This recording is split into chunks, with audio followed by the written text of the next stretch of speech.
What's up, everybody? Welcome to Kinda Funny Games Daily for Wednesday, December 18th, 2019. I'm one of your hosts, Greg Miller, alongside the rogue one at Gary Whitta. Ho, ho, ho.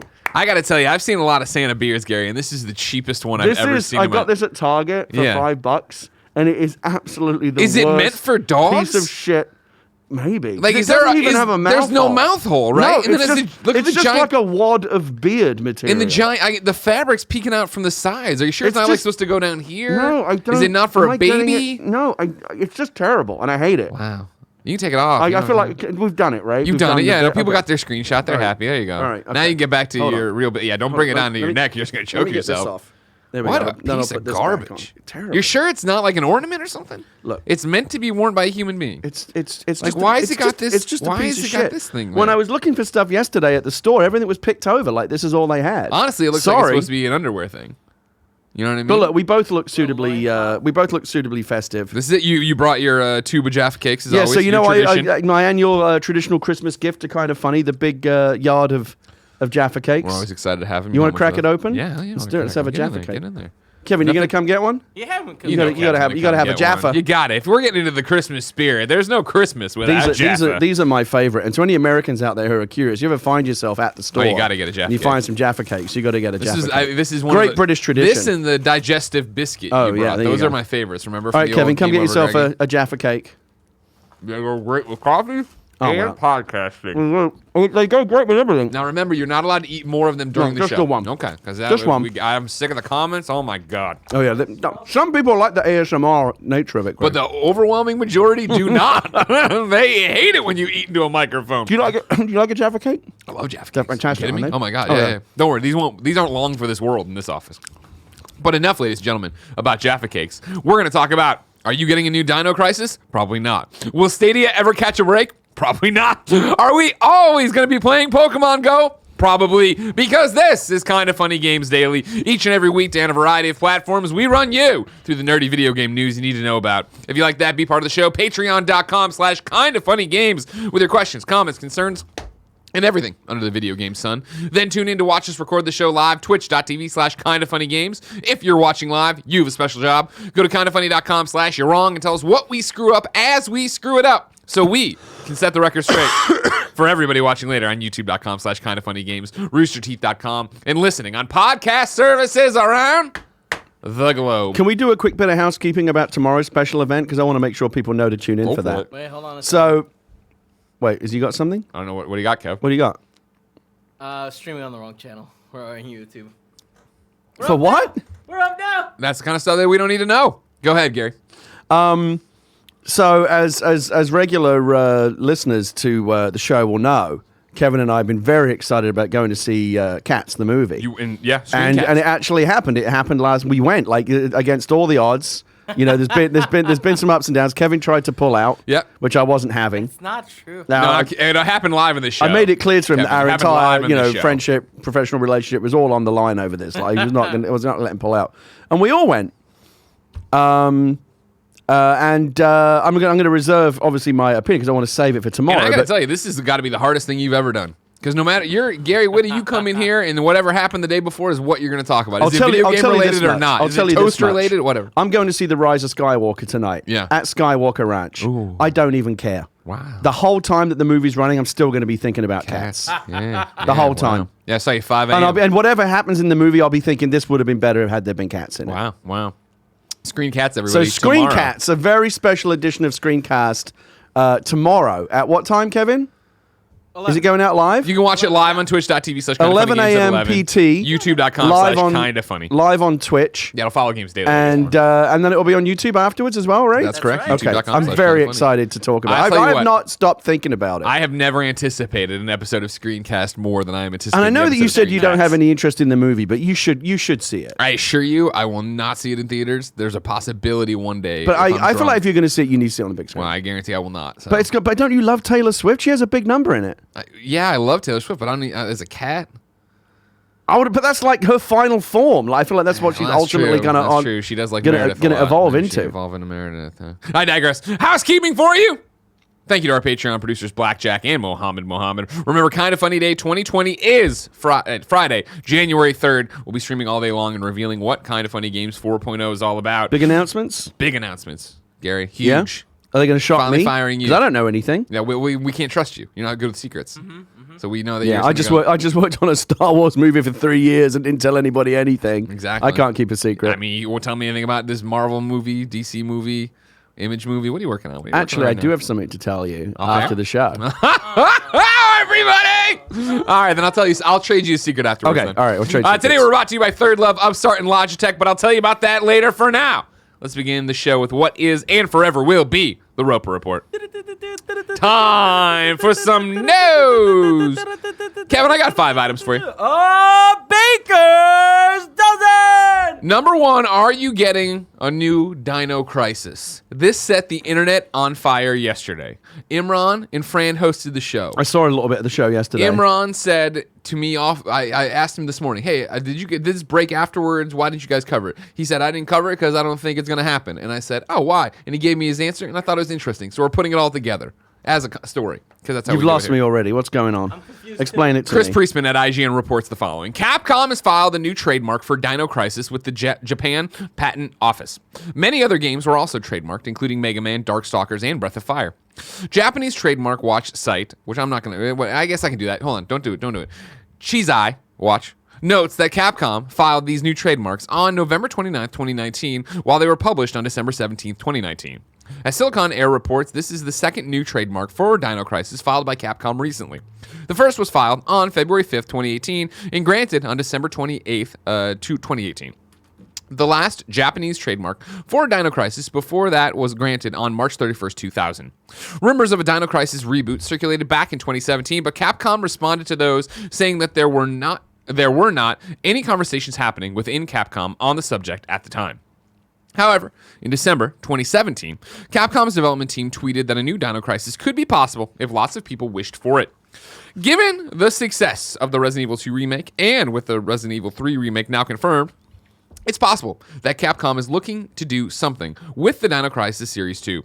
However, given that Capcom also violated trademarks for many other games in the same date as DinoCrisis, it could simply be a formality. Yeah, it could just be like a bit of housekeeping, right, to make sure the trademarks don't expire. And that's the thing. Bloody Disgusting Mike Wilson had this at a little bit more context, even though I guess IGN talked about it at the top. According to a Twitter account that tweets out trademark applications in Japan, Capcom has filed several new trademarks. Apart from Power Stone and Rockman, of course, Rockman being Mega Man, the ones that genre fans are interested in are Capcom's 1998 Panic horror classic, DinoCrisis, and Vampire, a.k.a. Darkstalkers.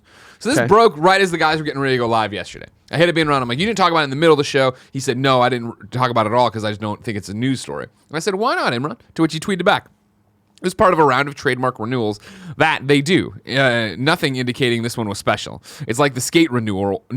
It's like the skate renewal, or when Nintendo renews Eternal Darkness. I agree with that. I understand that. They're obviously putting out a whole bunch of different things here, just making sure their I's are dotted, their T's are crossed. But Gary, with there already being this hullabaloo of there's no DinoCrisis thing happening, then later up following on, well, if somebody cared about DinoCrisis, we'd do it. Is this a run-of-the-mill renewal, or do you think we're getting closer to a new DinoCrisis? Well, I think it is a run-of-the-mill renewal, as it seems it happened as part of like a whole round of trademarks that were renewed. Sometimes you got to just do this to make sure that your shit doesn't expire. Like you got to keep it ticking over just in case you do want to do something with it one day. Yeah. You don't want someone else coming along and saying, aha, we have DinoCrisis now. Sure. Just because you fell asleep at the Switch. But my main takeaway when I saw this yesterday was like, wow, people give a shit about DinoCrisis? I had no idea. Like, is it a big deal? I've heard of it. It's a big deal in the way any old game You shoot dinosaurs, right? Yeah. There's a crisis of dinosaurs. I saw somebody on Twitter yesterday, I can't remember who it was, getting excited about just imagine what DinoCrisis would look like today. If you did it with modern technology, it would be awesome. Well, Yeah. Absolutely, yeah. Like we all want to see that on Series X or PS5 or whatever. That's very exciting. Yeah. And there aren't really, it's surprising given how popular dinosaurs are like in the pop culture space. They've never gone away. There aren't really, like dinosaur video games have never really been that big a thing. I reiterate, dinosaur games have never really been that big a thing. I think that there's a hard enough hardcore fan base enough for that. And I do think that with the well of nostalgia that you continue to see people drink after the success of Crash, Spyro, Skylanders, but then Spyro on his own a little Resident bit too. Evil. Resident Evil. I was trying to I was saving Capcom for last. Oh, okay. Capcom, yeah, of course, what they found with Resident Evil 2 remake, Resident Evil 3 now. I mean, how they've reinvigorated Monster Hunter, the way that they have these franchises that I think for the longest time, we talked about this. You know, outside of, 4 or 5 years ago, if you were on the other side of that, if you were further back, and somebody was like, hey, Capcom is going to get ready to go bankrupt, or hey, Capcom's going to get bought by somebody, I could sit there and be like, I could see that. Yeah, they have a lot of valuable IP, but they're not putting out great games. Well, so now they're to the point where they're firing on all cylinders. They're owning every spring, it seems. Resident Evil 2, Monster Hunter World. Like, I do feel like they're in a different spot now, and I do think that they've kind of gotten back on track here. They've gotten the train back on the tracks here of like, what are we and how do we do this? Well, we can take our classic franchises and we can reinvigorate them. So let's theorize here for a moment. Let's do it. You and I. Yeah. When they brought back Resident Evil 2, they obviously reinvented it largely, right? They got rid of the fixed camera angles and made it quality of life. made it more of a contiguous kind of third person, open world survival horror kind of thing. DinoCrisis was a light gun shooter, right? Yeah. Okay, so they're not going to do that. If they're bringing it back, doesn't it? I mean, I imagine. Don't you think they would do like an open world Far Cry kind of thing? Well, I'm trying to get back to, because I'm not a DinoCrisis guy, and so like I'm trying to up here, but I got to look at a Grammarly ad to skip past and see where we're going from and what we should. Because I think the arcade one was right, but was this the arcade one was a light gun shooter? But what was the? Okay, and that's what I'm thinking of. This is like Resident looks Evil. more like old style Resident Evil 2 fixed camera angles. Yeah. This is DinoCrisis? Yeah. Okay, so I feel like they would probably do what they did with Resident Evil 2. And now now that they have the RE first engine. person, open world, shoot dinosaurs, get scared. What's going to jump around the corner? What's going to open that window for you? Yeah. Yeah. Okay. I mean, I think that especially with the engine and the success they found, like being in a futuristic, crazy ass Jurassic Park that looks beautiful, like Resident Evil 2 did. This is so they already reinvented it once because because it wasn't it which came first, DinoCrisis or Time Crisis? I don't know. That's not a Greg Miller question. Greg Miller doesn't know his history. Everybody knows that about Greg Miller. So those Crisis games in the arcades, I believe I'm right in saying were gun shooters, right? Time Crisis for sure were. But was DinoCrisis a gun shooter in the arcade? I don't You're wrong. Are we thinking of Are Time we supposed Crisis? to know these things? Are we supposed to be the fucking experts? Time Crisis. Are we just we're conflating the things? Yeah. Confusing them around there? All right, then. Wait, was or was not DinoCrisis a gun shooter? Did I ever have a gun in a Light Crisis thing here? I don't think it ever was. It wasn't. So Time Crisis was a gun shooter. DinoCrisis was more Resident Evil 2 fixed camera angle exploration, right? Yeah. Well, we know for sure the ones we just looked through here were, yes. The DinoCrisis we just looked at were Resident Evil. Right. DinoCrisis was never an arcade game. So Okay. Then, yeah, we're just thinking about it's the Crisis thing that's throwing us off. Yeah. Okay. Time Crisis, great games. So do you think they would just take? So given that it is a Resident Evil 2 style game with those fixed camera angles, they could just do the exact Resident Evil remake formula? Yeah, 100%, right. And that's the thing is, by no means do I think DinoCrisis was as big as Resident Evil was, but I think that if you were to say it's in the same engine, it looks the same way, like you get in there, I'd be interested in playing that in a way that I wasn't interested, obviously, in never playing DinoCrisis before. Nanobiologist writes in and says, Time Crisis was first, December 1995. DinoCrisis released July 1st, 1999. Okay. So quite a gap. Okay, but we got confused because one is a gun shooter and the other one isn't. Right. And it's the thing where neither of them ever interested me, so they are just interchangeable in my mind. Right.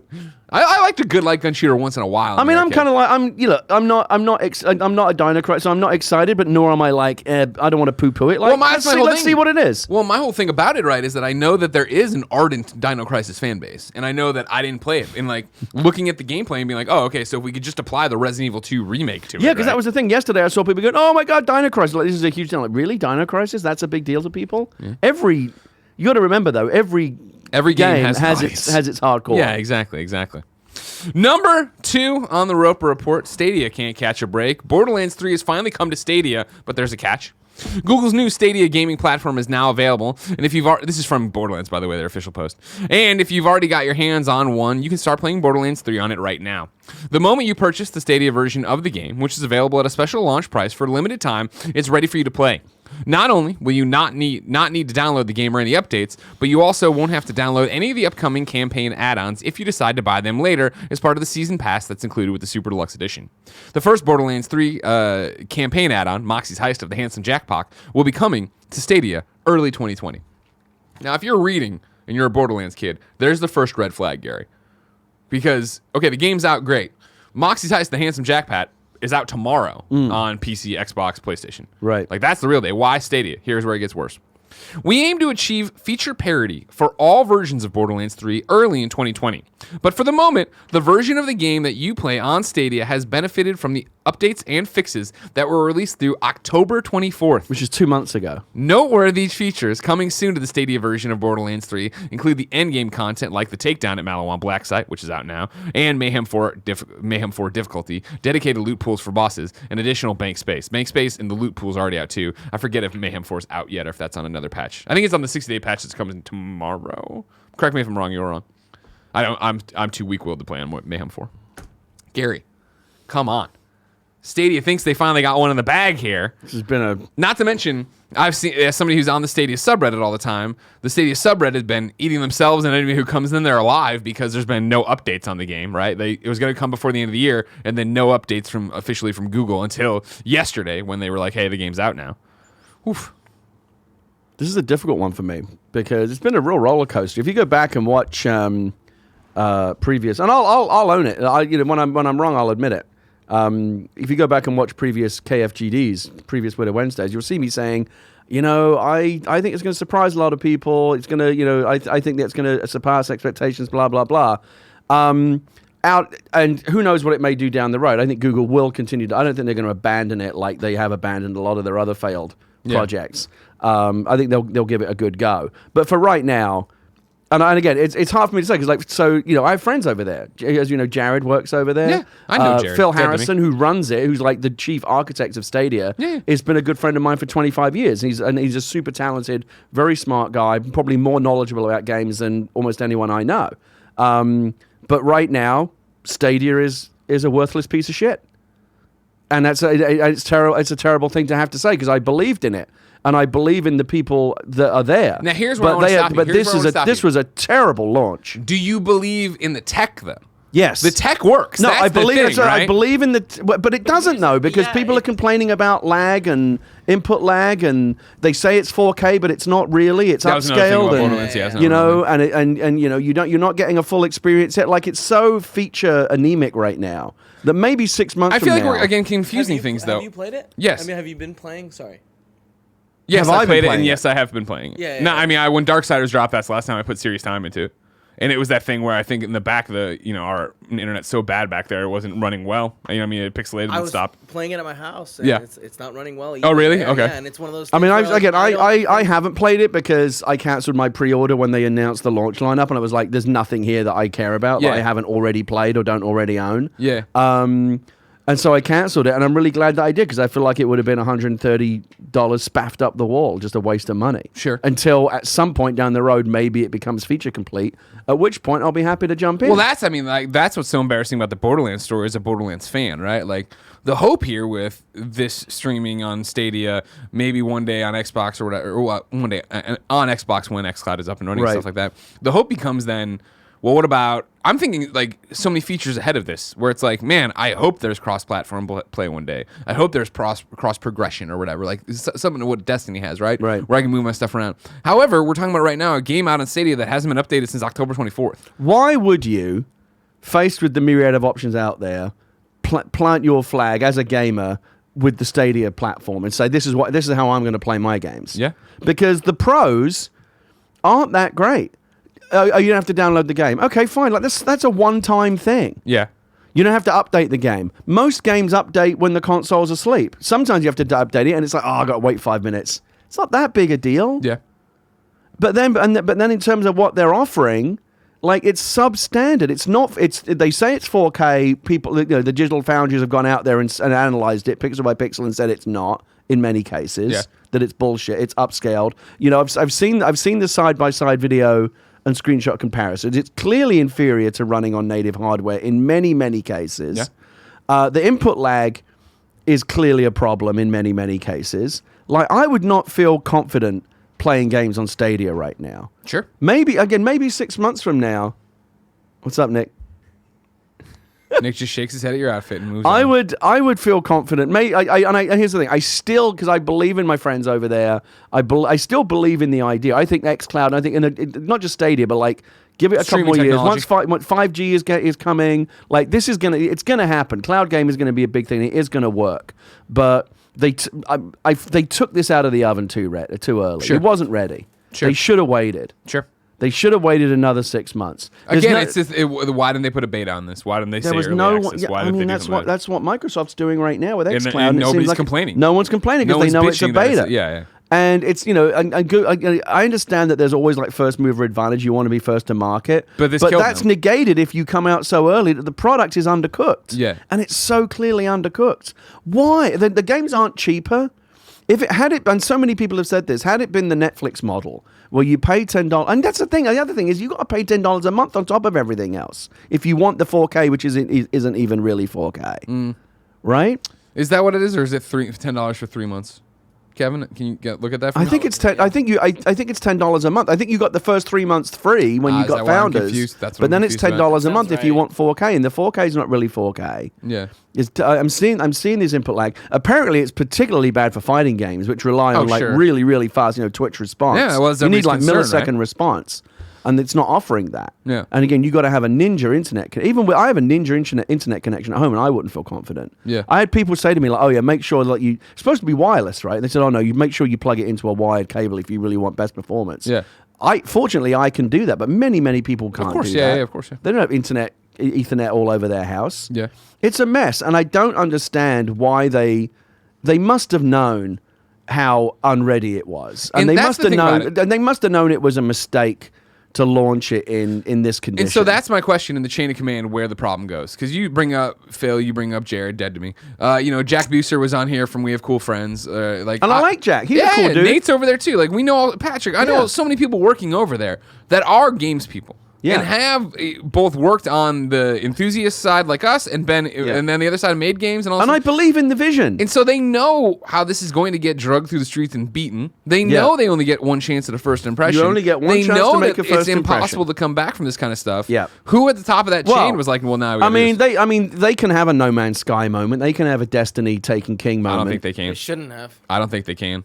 You don't think they can? No. You don't think there's a second round of stories waiting to happen, like in spring or summer next year, where like Kotaku and Polygon and IGN are all saying, "Hey, guess what? Destiny's good now.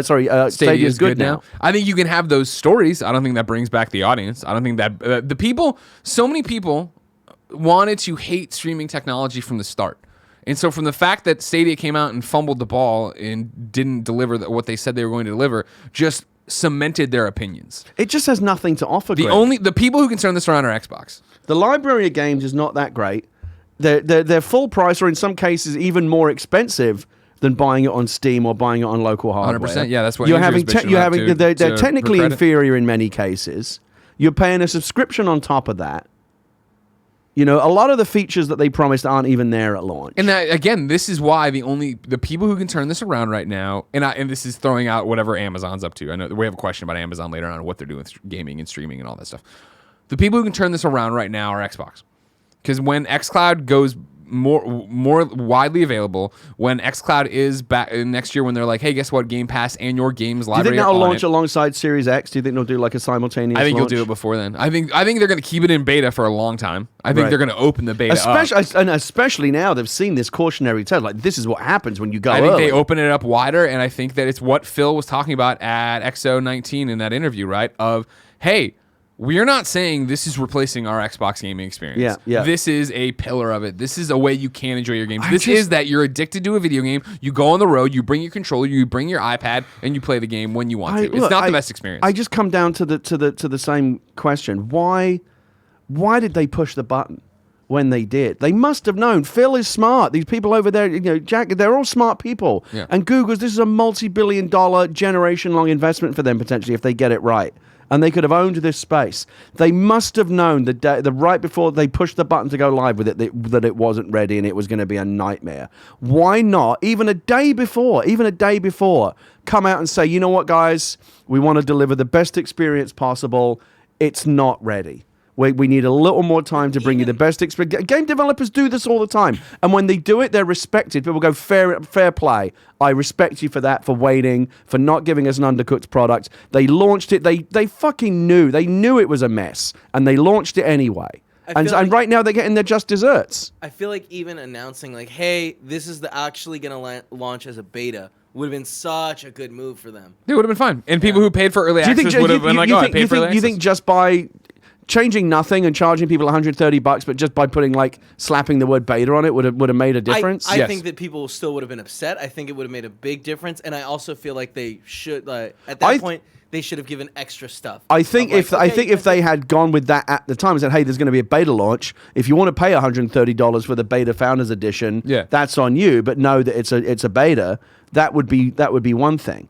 But they didn't do that. This is a 1.0 product. And that's why people are mad, and that's why they scorn their own fan base. The most dedicated people on r/Stadia are And the problem off. they're going to have now is now that there's all this poison, this toxicity around the brand, they're going to have a hard time getting developers to come to the platform, because developers are like, why would we want to be on that? No one. What do you think their numbers are like? They can't be good. No, there was someone. It was a while back that had I think they were trying to matchmake in Destiny or whatever, and it was not. The numbers were terrible. It was what they showed. Yeah, you can't even get a match because no one's playing. Yeah, I think it was Khalif or somebody who tried to play Mortal Kombat on Stadia and said I couldn't find a game. Yeah, you only need to find one person for that game. Yeah. For a game. It's not. So here's my question. I think there's no disagreement that it's the current state of Stadia is a mess. Yeah. Do you think that they will turn it around? Or what do you define turn around? Will it ultimately be successful? What do you determine ultimately to be successful? A fully mature platform that has every game coming out on it, just like Xbox and PlayStation and Switch, that works as promised and people like it. I think every game opens it up to too many holes, but the majority of that, yes. I think in 2020 we will get to it's coming out on Switch, Xbox, PlayStation, PC, and Stadia for every major release. For the major and it functions as advertised. Like the problems with input lag basically go away. Are those ever going to go away? I thought we always knew there'd be nanoseconds off or whatever. But that's not us saying that, not what they're saying. Not what they're saying. Nanoseconds you don't notice. It's like half a second, which in a shooter or a fighting game, that's death. I haven't started up Borderlands yet, and that's for me to check. As somebody who hasn't played Destiny in however many years, I was playing and I was like, okay, this isn't as sharp as it needs to be in certain scenarios. Like again, in the back room, it sucked. I was fine. But you've got to look. This platform is going up against the console, the boxes that we have in our living room. So and they're charging as much for the games. So you have to judge them by. And they deliberately went out and they put the numbers up on the screen. Xbox does this, PlayStation does that. We do that. Teraflops and blah blah blah. So they wanted this battle. They put themselves in the middle of this. 100%, Gary. And now they're losing badly. They're getting the shit beat out of them. Because look, you got to judge it. Let's say that Borderlands came out on Xbox or PlayStation or whatever, and some people were saying, "Well, I'm having a good experience," but other people say, "Oh no, I'm having a terrible." That would not be acceptable. That would not be acceptable. The experience is not standardized for everybody. That everyone is at least having a good experience, and the fact that it's like it's a gamble. Maybe I'm going to have input lag. Maybe I'm not, based on the vagaries of my internet connection and whatever. Like, I'm not willing to take that risk every time I pay full price for a game. I want to know it's going to fucking work. Yeah. I don't think that's unreasonable. Kevin, I feel like you want to chime in. I have two things. One, I haven't had any issues with input lag. Everything. So the games that you played on Stadia, you feel like they're just as the response is as immediate as playing at home. Yeah. Well, that's great because that's what they promised. Right. And that's many what I'm saying. people are not having that I'm having experience. specific experiences where Destiny in the back I felt was way laggier and crappier than Destiny in the front, or Destiny at home with the computer. No, my fucking thing sucks back there. I can barely watch YouTube sometimes. What's your other thing? It's really weird. The other thing is, do you guys think this will be around in 5 years? I think that's a more interesting question. 5 years is a long time in games, and you know, one of the conversation pieces has been, well, look at the long list of things that Google has launched and abandoned over the years. It's a huge, because Google tries many things, and not every experiment is a big deal. But this is a big deal. I mean, they really made a huge play here. Right, and you don't see that kind of play. Like Google Plus, I know that they try. I don't feel like they put in the effort that they're putting in here. No, this is not like some document reader or something that they put out and didn't work, or Google Plus. Google Plus was a big play. That did stick around for a long time. It didn't work.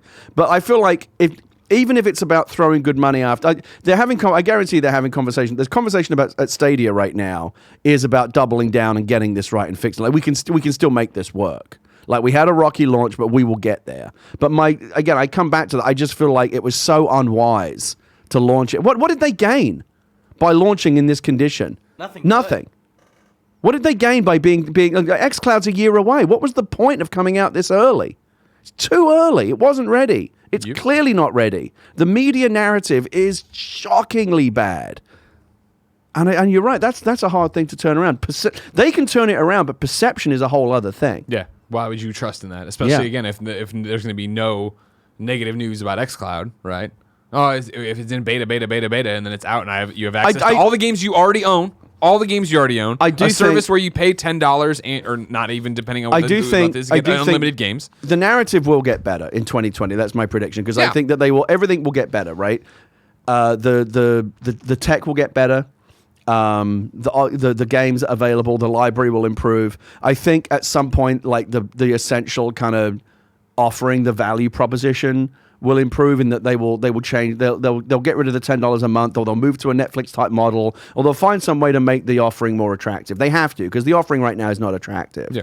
And I think all of those things will happen in 2020, and I do think it will get a year from now. I can see myself getting Stadia and saying that this is a legit way to play my games, but not today. No way. You're gonna because by then xCloud will be available. Why? I'll have a Series X, but I want that big fucking monolithic thing on my table. Your tower. I want a Cybertruck, Greg. I want a Series X monolith. I want all of these ridiculous things. You want that flip phone Motorola Razr, whatever they got. I haven't really. Do you like the monolithic tower thing? Or would you put it on its side? What would you do? I mean, I have an entertainment center, so I'm gonna put it on the side and put it in there. That's why when IGN yesterday showed a photo of it side by side of the Xbox One X, like, oof, that's a big boy. Oh, is it? It's way bigger. Yeah, it's taller, so much taller than the Xbox One X. Right, but even when you put it on its side, it's taller this way, right? I think it looks sexier as a tower, but it's just a question. I actually think, because I've got an entertainment center, but like the top of it is, you can put like pictures and stuff on it. I think I'm going to put it on top. You're come in, push all the family photos out of the way. I want it pulsating, a big throbbing tower of power. Oh yeah. Yeah. What do you think PlayStation 5 is going to look like? It's not going to look like that V dev kit, is it? No. That's mad. No. What do you think PlayStation 5 is going to look like? Black box. Yeah. Just another black box. Yeah. I don't think they need. I don't think they. Yeah, I think they're They gonna. nailed it. You know, they're doing well. Keep going with this sleek black boxes. That's the days of consoles kind of having a design as such have kind of gone away. It is just a black slab now. That's what people want, right? Nothing wrong with that. They want them to go into their entertainment center and be left alone. Yeah. Real quick too, Lord of Pwn points out that I was wrong. Mayhem 4 is out. It came out with the Malawan takedown, which was a 6-day patch. There's so many different patches coming out. It's hard for me to keep up. Palette cleanser number 3. Luigi Mansion 3 DLC has been Luigi Mansion 3 DLC has been announced, Gary. I'm excited. This is your game of the year, right? It's. I mean, I haven't played everything. Yeah. But I will say that it's my favorite game that of all the games I've played this year. Luigi's Mansion 3 is my favorite. Just when Luigi thought it was safe to get a night's rest, duty beckons as waves of new ghosts and minigames arrive as paid downloadable content for the Luigi Mansion 3 game on the Nintendo Switch. With 2 new expansions planned for 2020, there's never been a better time to gear up for more ghost hunting. The Luigi's Mansion 3 multiplayer pack includes both Part 1 and Part 2, which will not be available for individual purchase, and can be pre-purchased starting now for $10 in the Nintendo eShop on Nintendo Switch. Luigi's Mansion 3 multiplayer pack Part 1 will arrive by April 30th, 2020. The DLC includes 3 new minigames for the multiplayer Screen Park mode. It also introduces 3 new outfits to Luigi, with matching floor themes and new themed ghosts in the cooperative. I saw a picture of him dressed up like a little knight in armor. He looks super cute. Very cute. And as a special bonus for those who purchase the DLC, players will receive an in-game Polterpup light called the Flashlight Type P. Players can use this during story mode or Scare Scraper. Nice. Luigi's Mansion 3 multiplayer pack Part 2 will launch by July 31st, 2020, with additional content and features for both Scream Park and Scare Scraper modes. There will be 3 more new minigames for Scream Park mode, as well as 3 new Scare Scraper outfits with matching floor themes and themed ghosts. You know, actually, the one thing that we haven't, and we love Luigi's Mansion 3 in my house. We played through it together in co-op mode. My kid loves it as well. We haven't actually done any of the multiplayer stuff. We should check that out. I feel like there's more there. That's for me where I look at this thing and I'm like, oh, that's cool. I don't want to play multiplayer. Like, that's not my thing. Did you play the story mode all the way through? I'm like 2 floors away still. Okay. Because I had it. It was my playing game, and then Pokemon came, and we went to. Everyone's having the game of the year conversation right now, and a lot of great games. Sekiro and Control. These are all great games, and rightly being celebrated. I feel like Luigi's Mansion got overlooked. I don't know why. I think Luigi constantly just get like as a character, as an idea, he constantly fucking gets the short straw. Poor Luigi. But I love Luigi's Mansion. It is a great game. It's not the best game of the year. It's not. It's too easy. No, but it's just fun. Simple. Maybe, but that's okay. Of course, but that's why it gets relegated to family. Not every game has to be a fucking Sekiro ball buster. I mean, I'm not a fucking guy who wants a ball buster. I'm just saying that the reason I haven't finished Luigi's Mansion is that I just feel it's really simple, and it's like, cool, this is a fun... that appeals to me, and it appeals to kids, and that appeals to a whole... I'm not taking away from that. I'm not saying it's not a good game. I'm not saying it... I don't enjoy playing it. Right. It's just that I don't feel like... When I play a game that I'm all the way invested in, I'm being pulled through, and I have that itch to get back to. I don't have that itch with Luigi. Interesting. Where it's like, okay, cool, I got it. By like floor 3 or 4, I had it, right? And I'm like, this is adorable, and it's like playing a Pixar film and all these different things. Like, I'm enjoying that, but like, I'm not... this is Tim's big complaint with it, which I agree with, is like, you're collecting all these coins and all this money, right? Yeah. But you're not spending it on upgrades to your pack, to Luigi, to the Polterpup. You do buy things. Yeah, but you buy if you die, this thing will revive you. Right. And it's like, I never die in this game, with the exception of the one time where you had to fucking do that boss battle where there were the spikes all around the water, and you were both in there on the inner tube. Yeah, fucking hated that fight. That was until hard. Imran was like, you should do it Co-op. two-player.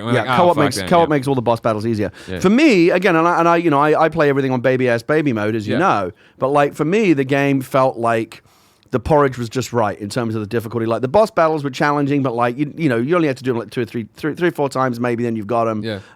Each individual puzzle was like just tricky enough to make you go but then you get it and go ha. And like I love the fact that every new level had like, oh, what's this theme? Oh, this is like the nightclub level. This is cool. Like it's just constantly like delighting me. I agree with that. And it's a delight. The game is a delight. It's a delight. That's how I would describe it. And I wish there were more games like that. And thank God for Nintendo, because they're really the only ones out there doing it. And I do feel that that the game overall was good enough that it should have been more talked about at least in the conversation, like in the nominee conversation. Okay. But because Luigi is not cool enough.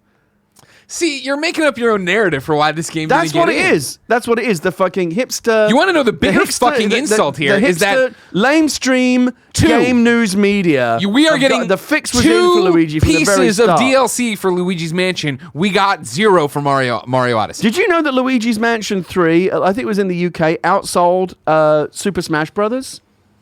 For its first week? Let me tell you something. The Luigi fans... You're wrong. Get on that. We are the fucking silent majority out there. And no one gives a shit about us, but we are out there. We love Luigi. As a hipster game reviewer. Nintendo did the year of Luigi and everybody made fun of it. Yeah, it was a weird thing to say, and it wasn't that great of a year. It was a weird thing to say, and then not have Luigi's Mansion and not have But they had some Luigi stuff. Oh, wait, did they? Was that even when Nintendo did Year of Luigi, they didn't really lean into it. Like there should have been a Luigi's Mansion. What about a Wait, new hold on, I might be wrong about that. When was Luigi? Luigi's Mansion DS? What about a new Luigi franchise? Sure, yeah. Luigi Golf. Luigi's theme park. Exactly. Give us some more Luigi. I agree that we're the most underserved fan base in video games. A great game, a fun game. You got your game. I enjoyed the game. It's just not Game of the Year, Gary. That's crazy. I didn't say it was. I said it should have been nominated at least. It should have been on more people's shortlists. Borderlands 00 points out we got 0 DLC for the new Mario Party game as well. So there's a lot of embarrassing things happening here. That's pretty embarrassing. It's embarrassing. That's the thing. That's what I'm talking about. Nintendo will put out this fucking garbage shovelware for Mario while ignoring Luigi, who is Mario's brother. He is equal in stature to Mario, and yet is not. No, he's not. He's not. Don't lie to yourself. He is not equal in stature. He's literally superior in stature. I mean, that's your opinion, all right? He's taller than Mario, and he can jump higher. He's short, superior. Stocky, he is superior to Mario by every metric. Body is superior to Luigi's. Mario is a fat, wobbly, stupid little dumpling, and Luigi is the fucking Ubermensch of the Mushroom Kingdom. I don't like he's that. Tall. I don't like that one bit. He's tall. He can jump higher. I'm not making this up. This is my opinion. That's just fucking fact. Kevin. See, we were Just because you don't want to hear it doesn't make it not true. Year You of can Luigi. sit there all you want going la la la la la. Luigi is better than Mario. That's an opinion that's wrong. Year of Luigi was an event held between 2013 and continued into 2014, and doing his anniversary, blah blah blah. And it did include Luigi Mansion Dark. Oh, okay. Darkwing. So but it was okay. on 3DS, so who the fuck cared? Because Right, nobody's right, playing right. that, and Wii U was a dead platform. Right. Meanwhile, Venture Beat article here from Jeff Grubb: Luigi's Mansion 3 sales topped the UK chart. Luigi's Mansion 3 sales surpassed all other Nintendo games in the UK for 2019 during their launch week, according to industry tracking groups GFK and UKIE. That's because we Brits have superior taste in video games. Yes, Luigi outsold both The Legend of Zelda: Link's Awakening and Super Mario Maker 2 for the launch week. How about that? There you go. So At least in the UK, Luigi is properly appreciated. no, everybody, we appreciate him. It's just not. The game wasn't like Game of the Year. I didn't say it was. I'm saying it got. But you want it to be I'm saying nominated. It should at least be nominated. Why It am didn't I even wasting it a wasn't even- nomination on a game that isn't Game of the Year? Well, then why have nominees at all then? Because there was 4 other games that should have had that nomination slot. Number 4 on the Roper report. Pokemon Go gets Buddy Adventure. Wait, Death Stranding should have been on that list. Yeah. Yeah, that should be You nominated think so? for sure. Yeah. And you didn't like it. I liked Death Stranding. You a lot. liked it. Yeah. Oh, okay. Yeah. I thought you didn't like it. No, that's Tim. Tim didn't like it. I didn't like it. But you got no taste. We already covered that. You know what I mean? You think Luigi's Mansion is Game of the Year 2020. No, you're right. I should definitely be more of the let's try not to fucking fall over genre. Well, I'm fucking vacuuming up the curtains. What if you they're all in gameplay? I like Luigi's Mansion a lot. This is a joke. I can't even fucking stand up straight, and now the soul-sucking ghosts trying to get me. What the fuck? Pokemon Go gets Buddy Adventure. Yesterday, this came up in new dates, but I actually thought it was worth giving a paragraph to. Buddy Adventure is an elevated bonding experience for trainers and their buddies. You'll get to know your buddy Pokemon's mood as you increase your buddy level by playing with your buddy, feeding your buddy treats, and battling and exploring with your buddy. In addition, swapping buddy Pokemon no longer resets progress towards earning candy. Like any great Pokemon trainer, you'll find that the world around you will become richer with Pokemon by your side as they grow with you and help you along your journey. The Buddy Adventure feature set will roll out to trainers around the world by 2020. Are you still playing Pokemon Go? I turned it back on today when I saw this. I was like, oh, did you watch the trailer for this? No. Almost made me cry. And I'm not even like, I don't even have a childhood attachment to Pokemon. This is a really well done trailer for like an ad for this thing. And it's a big deal, obviously, if you're a Pokemon Go player that you can now swap, or you will be able to swap them out and not lose progress. So enjoy yourself there. Then, number 5, Gary. God, that's a long article. Number 5. 5. I don't know what. I keep saying, I've said this multiple times in this show, and I understand you don't watch it. In the ones you're not on, is that we should have just taken December I do know. off. I watched some of it yesterday. Okay, the shows I'm not on. Yeah, I watched those ones. Yeah, of course. I'm saying we should have just taken December off. Why? And I mean, the industry should stop working in December. These 2 weeks are worthless. What are we doing? You know what I mean? And then I've said that enough that my body has just taken it to heart, and so like I'm checked out. Oh, I'm checked fumbling out. words left and right. I've been checked saying out for the last couple of weeks. I'm doing the bare minimum. That's what I'm saying. Stop December. Why do we have December? Number 5. The Wolf Among Us 2 is starting from scratch. This is Mathew Olson over at USGamer. Jamie Otley, CEO of LCG Entertainment / Telltale, confirms that development on The Wolf Among Us 2 is starting anew rather than building on what Telltale had prior to the game's cancellation. LCG, a holding company headed by Otley, and Chief Revenue Officer Brian Waddle completed his purchase of the Telltale brand and select licenses in late August. Taking lead on The Wolf Among Us 2's creation is Ad Hoc Studio, a developer founded earlier this year by former Telltale employees. Though Ad Hoc includes key members of the team behind the first season of The Wolf Among Us, all 4 founding members left Telltale over a year before the studio's closure in 2018. Quote, "We have completely restarted the development of the game," Otley tells USGamer. Quote, "We felt it best to give the new creative team a clean slate to start with." Otley says LCG Entertainment / Telltale is looking to bring on more former Telltale Games employees in the future, but at present, it's unclear whether any developers who were closely involved with The Wolf Among Us 2 at the time of its cancellation will work on the sequel again. In February 2019, 4 former Telltale Games employees founded Ad Hoc Studio. Pierre Choret, Nick Herman, and Dennis Lennart all worked on the first season of The Wolf Among Us as the game's lead writer and its 2 directors, respectively. All 3 are reprising their development roles for The Wolf Among Us 2. Ad Hoc's CEO, Michael Chang, left Telltale in 2016, while Charette, Herman, and Lennart all departed in February 2017, prior to The Wolf Among Us 2's initial announcement, to join Ubisoft for work on an unannounced project. When the four founded Ad Hoc in February, no mention was made of pursuing former Telltale projects or licenses. USG reached out to Ad Hoc to ask if the company includes or is looking to recruit more former Telltale employees, but did not receive a response prior to publication. In addition to the ex-Telltale crew at Ad Hoc, the voice actors of Bigby Wolf and Snow White are returning alongside series composer Jared Emerson Johnson for The Wolf Among Us 2. One major departure Ad Hoc is making in its relaunch of The Wolf Among Us 2's development is on the technology front. Though the Telltale Tool engine tech still belongs to Telltale under LCG Entertainment, the proprietary engine was reportedly quite difficult to work with, and Telltale was planning to transition to Unity for the canceled Stranger Things game. Instead of Telltale Tool, Ad Hoc will use Unreal Engine for The Wolf Among Us 2.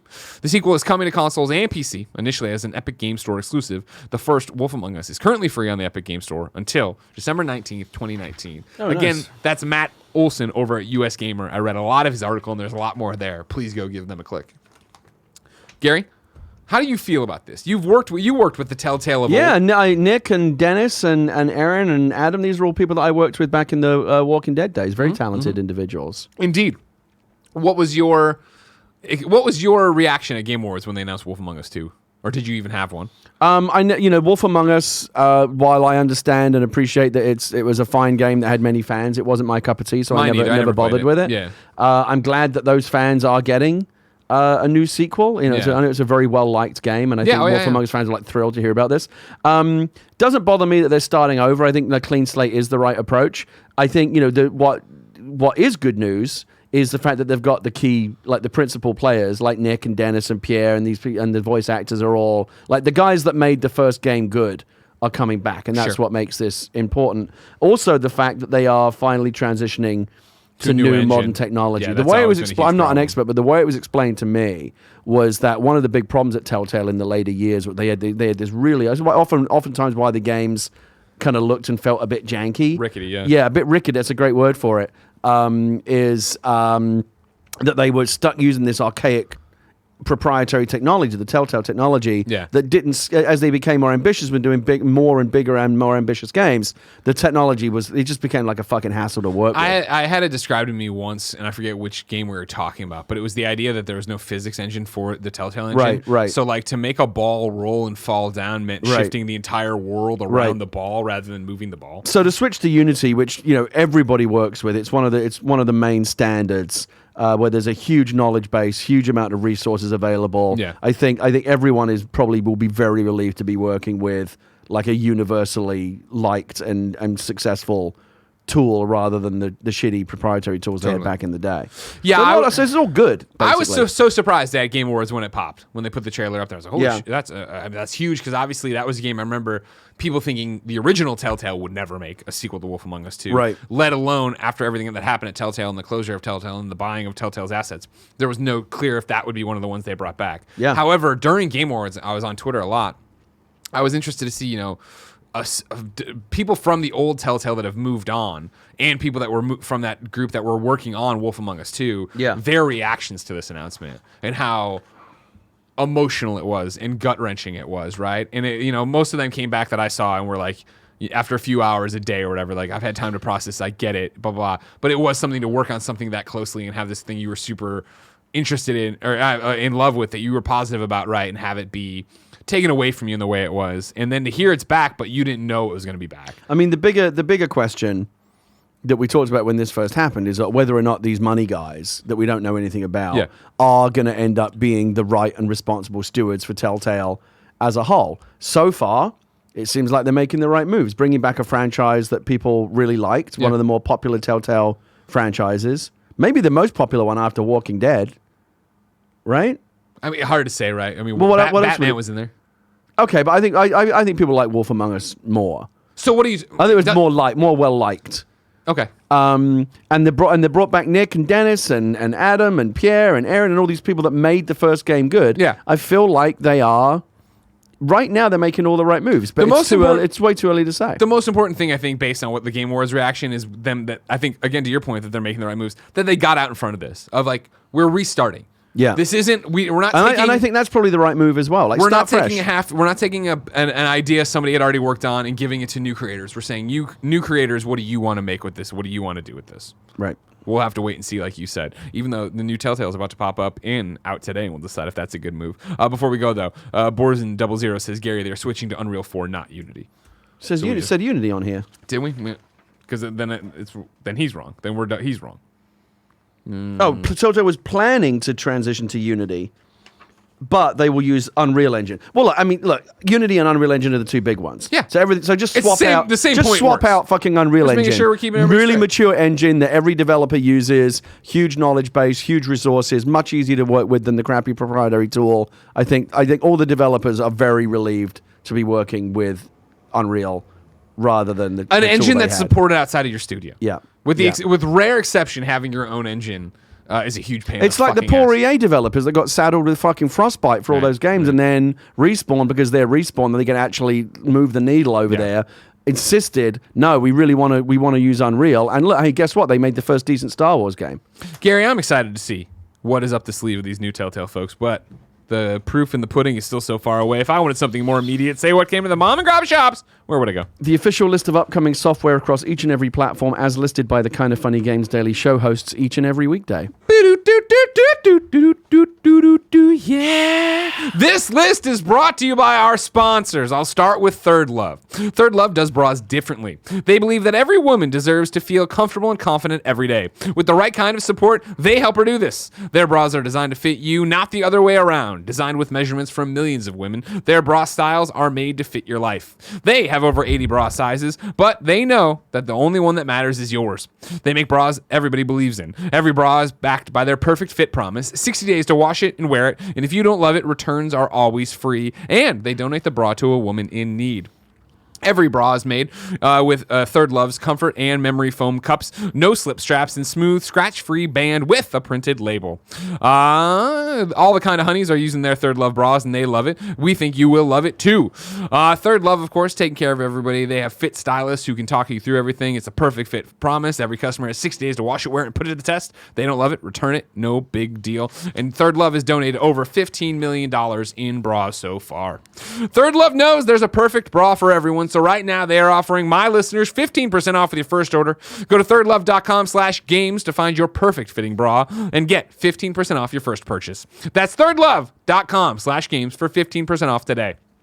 Next is Upstart. As most of us have found out the hard way, getting into debt is easy, getting out is hard, especially if your credit score isn't great. Thankfully, now there's Upstart.com, the revolutionary lending platform that knows you're more than your credit score and offers smarter interest rates to help you pay off high-interest credit card debt. You all know it. When I moved here, I had to take out a loan, and my interest rate stunk because they didn't do what Upstart does. Upstart goes beyond the traditional credit score when assessing your credit worthiness. They actually reward you based on your education and job history in the form of a smarter interest rate.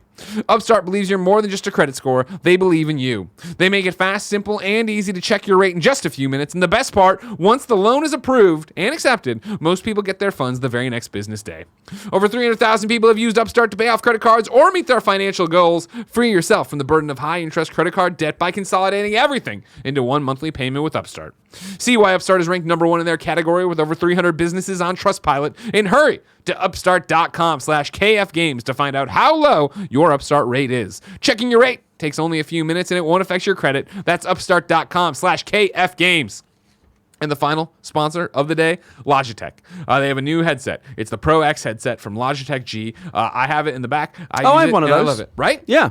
They sent it to me long before this advertising campaign, and I loved. I put it on and I use it, and it plugs right into my controller, and I'm able to talk to people while I play Borderlands, and it's comfortable, and that's great. But what's more important for me, Gary, is I do a lot of podcasts and a lot of Skyping, right?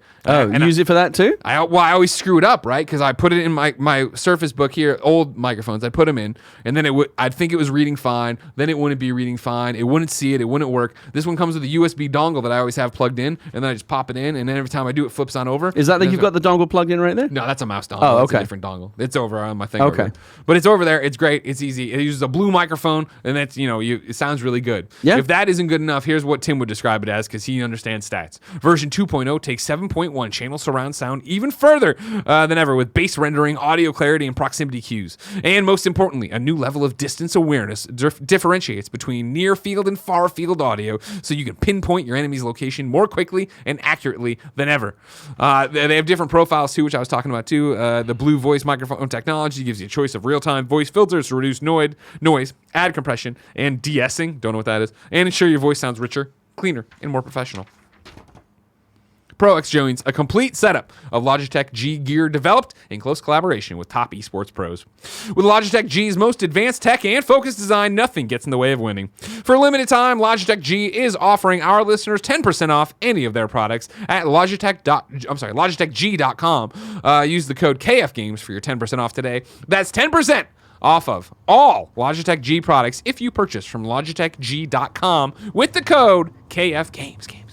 It's a good deal. I'm not paid to be a part of your advertising stuff. I usually just keep my mouth shut. But like Logitech I have a bunch of Logitech stuff. It's good shit. Stuff, yeah. They make like really solidly built. It works well. Like it's good quality stuff. And there's a lot of cheap shit out there in the games accessory space. But Logitech stuff's always really good. Out today. Now this is the one that came out yesterday, but I saw they didn't put it on the list, and then it's also out tomorrow or out later too. So it's a new date and everything, and it also ties in to the last story. It's the Telltale Batman. The Telltale Batman Shadows Edition, which includes the Batman, the Telltale series base game, and new noir-style DLC, is available for players to purchase on Xbox One and Steam, PlayStation 4 on December 20th, and Epic Game Store and Nintendo Switch in the near future for $29.99. Players who already own the base game can add Shadows Mode as a standalone DLC from $4.99. Shadows Mode DLC. Is it like black and white or something? Yeah. Okay. I was looking through the trailer on it. It's black and white with notable things of like, blood or fire or whatever. Picked out in red or whatever. Yeah, the Frank Miller style, yeah. Yeah, it looked really, really cool. I'm Why hoping that the Shadows Edition comes with a new trophy list, because I'd gladly platinum Batman again. Great games. I never played the Batman Telltale game. Really? Well, so my kid likes Batman. Yeah. She likes superheroes. And she said, let's check it out. She's 7 years old. Mm-hmm. I turned it on. Literally, the very first thing that happens in the first 5 seconds of the game is a security guard gets shot point blank in the head. Yeah. And my kid ran screaming from the room. Yeah. I don't know what happened. I look at the ratings. I get that grown-ups that we like Batman. Yeah. But like, I don't. It's something happened where like you can't take your kids to see a Batman or a Superman movie anymore because they're all like, ugh, it's so gritty. Like, what happened to just like? I guess they make the animated stuff, but like, I don't know what happened. But like, these characters were originally created for children. Yeah. And we all grew up, but we all grew up, but we still stayed as children. Sure. But now the children growing up after us can't enjoy this shit because we're making it for grown-ups now. Yeah, that's why they got Pokemon. That never changed. There you go. That's true. That's You're never going to see like a Star Wars Pokemon now. get shot in the Nothing head. changes. You never know. You never know.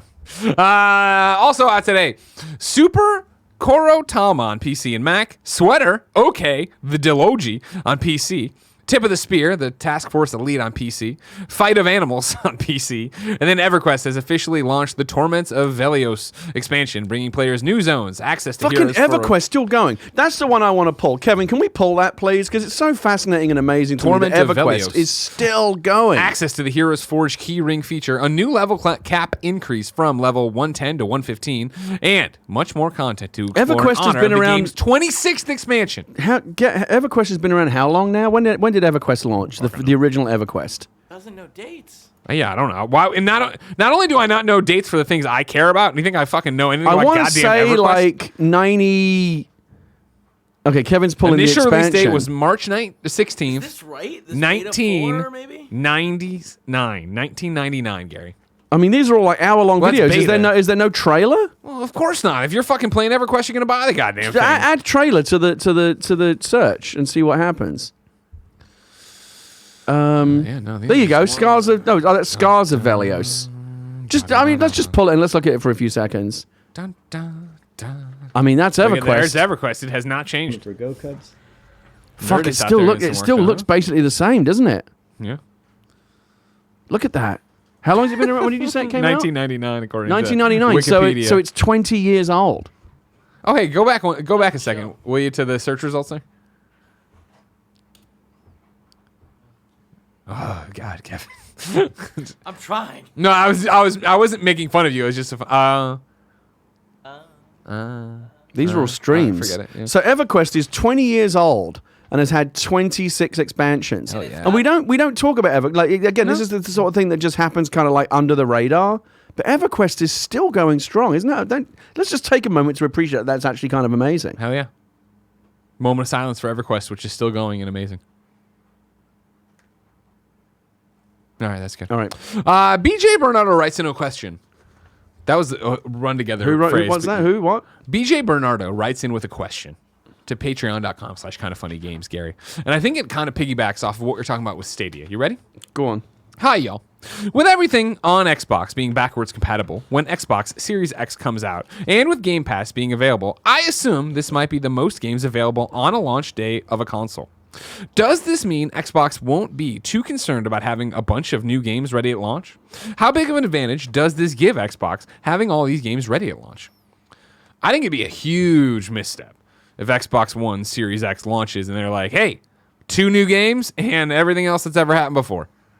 Yeah, I agree. Look, there's a lot I like about the Xbox, the Microsoft model right now. I think Series X is going to be great, and I'm hoping that they're going to have a big hit with it because I like a lot of what they're doing with it. As I say it all the time, I said it again the other day, I'll say it again now, Xbox Game Pass is the best deal in the business. It's amazing. Yeah. And it's the number one reason why if I were to recommend an Xbox over a PlayStation, it would be because of Game Pass. Because I don't think PlayStation has anything as good as that. The fact that it's the new one is going to be backward compatible 2 generations, right? It will still the Series X, you can play 360 games on it. I believe that's what they said. Put the disc in? I don't know about, yeah, I think so, but also you'll be able to get them online. Oh yeah, I mean you'll be able to Game Pass it up and all that stuff. Yeah, Right. Yeah. So you'll be able to play 3 generations. That's the most backward compatible that a console, I believe I'm right in saying, has ever been. I think that's really cool. Has a console ever been backwards compatible 2 generations before? I don't think so. Yeah, PS2 was PS1, PS3 was Didn't go back. PS1. Wait, PS3 you could go back to PS1? Yeah, but you couldn't do PS2. Oh, what? Right? Am I wrong about that? That sounds mental. Am I fritzing on that one? I mean, you're the PlayStation guru. I know. That's Greg. why I'm saying I'm pretty sure I'm right on that. Anyway, Kindafunny.com the point is the backwards compatibility situation on Series X is great. The Game Pass situation is great. However, I agree with you. That is no fucking excuse to not have a rich lineup of games that are really new games that are really going to be bangers and specifically showcase the technology of, because the technology in the Series X is baller, right? So you want games that are going to show that off. I was getting confused about the silver lining, thinking the silver lining on it. Does this make any sense to you? Long story short, only some could do PS2 games. All could do PS1 games, only some could do PS2. Oh, yeah, because I remember I had the shiny jumbo PS3 right, and then that went away. Okay, yeah, that was confusing. So I think I'm right in saying this is the most backward compatible a console's ever been. The Game Pass is great, but that is no excuse. We just talked about Stadia. One of the biggest strikes against Stadia is the launch lineup is just a bunch of old shit. And you can't launch Series X with a bunch of old shit. It's nice to have the bunch of old shit as a second, selling point. But one of the main selling points, one of the primary selling is going to be, here are the amazing new games that we're going to bring you. And I don't know what Microsoft has in mind. Hopefully they're going to be, there's not going to be a new Halo. Do you think Halo Infinite will end up being a Series X launch title? Yeah. Right. So that's good. That's their number one franchise. 100%. Right. I hope that game's awesome. We know it won't be Gears because they just did one. Yeah. It probably. they have all these studios working on it. They can remaster it. Yeah. Right. Series X remaster. I mean, that's it won't be. You need new stuff. You need Forza because they just Ubisoft did it. will be there supporting it day one, like with the Watch Dogs and shit like that. Yeah, but I don't care about that. You can get that on PlayStation as well. The argument's going to be this is shit you can only get on my platform. I gotcha. First party exclusives. They've got to be strong. The Game Pass and the backwards compatibility is no substitute, no excuse for not having strong launch games. And of course, the irony is, having said that, most consoles, PlayStation and Xbox, typically don't have brilliant launch lineups. It's always a bit of a mixed bag. We'll see. I remember PlayStation, fucking Resistance. That was crap. It wasn't crap, but it wasn't like, oh my god, system. But I mean, seller. that's the whole thing. Is that's the problem with launch games. Is launch games come out and they're usually Knack? underbaked. What was that? Knack? Come on, they launched a system off the back of that. They're underbaked and they come out to show what they can do with the new bells and whistles. And oftentimes nobody gives a shit about the bells and whistles.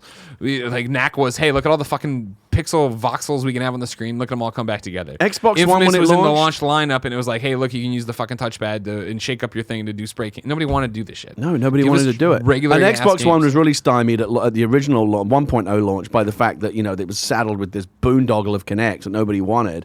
But what did Xbox One launch with? Like a bunch of B+ titles. You need A+ titles at launch. Agreed. Gary, it's time to Yes. squad up.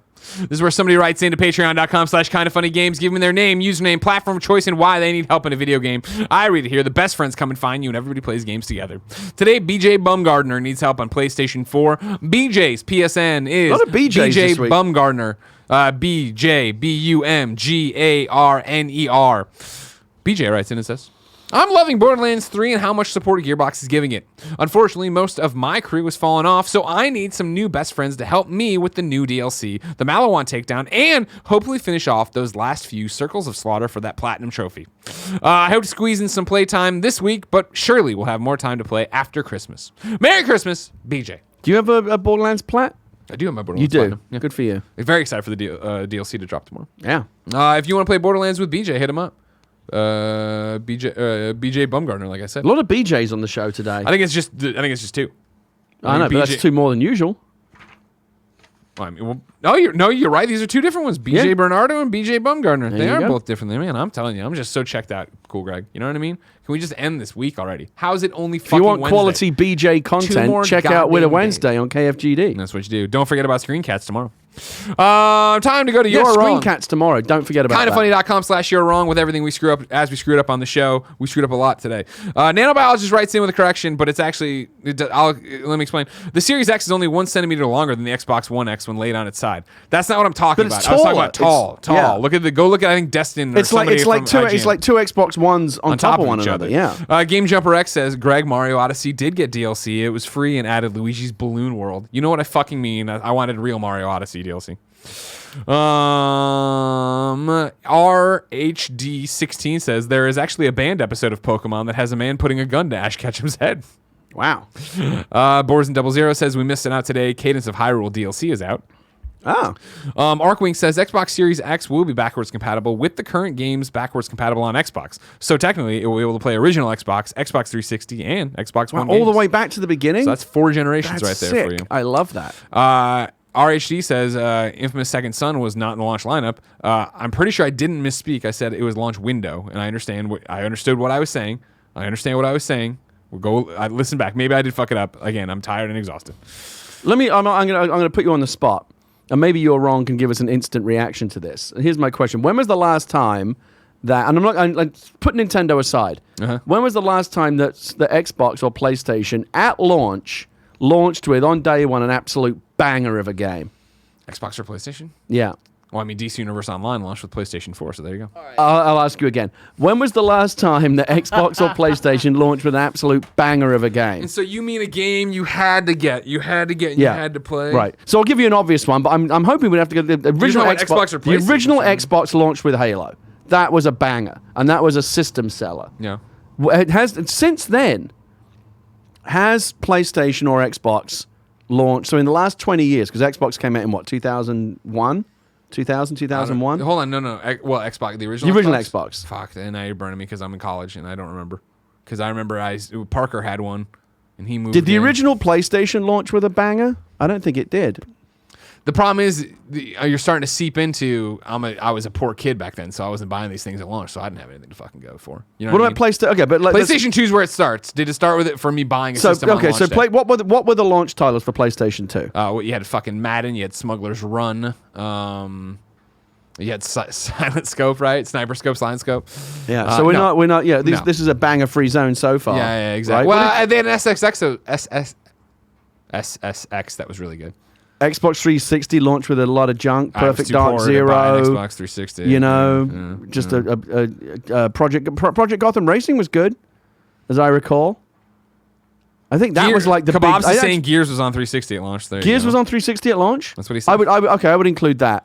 I would say that. Yeah, TNB saying Resistance Fall of Man for PS3. but PS3 launch lineup was notoriously poor. Yeah. Resistance. Resistance is exactly what I was talking about. B plus. Ignacio not Rojas A plus. has a good call. You're gonna laugh out of the room, but listen to him. All right. PlayStation Vita had Uncharted and Luminous.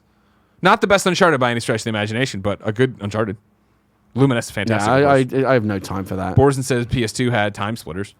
But again, Time splitters. But it's like I hear you saying, where was a fucking Super Mario? Maybe You know what I mean? what this proves is that you don't need bangers at launch because all these consoles have gone on to be super successful.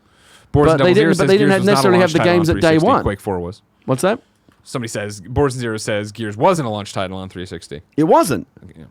People just fucking talk sometimes, and you're wrong when you ask them to talk, and you're wrong, and you don't know. I think the you're wrong people are often more wrong than we are. I'm just saying, everybody needs to stop. You should call it I'm wrong. December needs to stop. How is it only Wednesday? Doesn't it? I woke up this morning like, God, it feels like it's not even Friday. Look at it this way. 1 week from today, it's Christmas. We're 7 days out. We're almost done, guys. We're almost to the finish. Ladies and gentlemen, if you want to see us continue to limp over the finish line, tomorrow it'll be me and Victor Lucas. He'll bring some energy. Sure you don't want to sneak in on Christmas Day and do a little stream for all the boys and girls? I can't turn this stuff on, and Kevin doesn't want to. Tomorrow as well, the game's But Kevin doesn't like Christmas. Patreon.com. He doesn't care about Christmas. Patreon.com/kindoffunnygames. Tim, Greg, Fran, and Imran. And then Friday, the final show of 2019. It's me, it's Fran, and it's at 11 a.m. Just let it be known. I'm the only one here saying I think we should do, even if it's just an hour, we should come in and do a special Christmas Day stream for all the boys and girls. No one else wants to do it. I'm the lone voice of festive cheer. I don't even want to do this show today. Ladies and gentlemen, until next time, it's been our pleasure to serve you.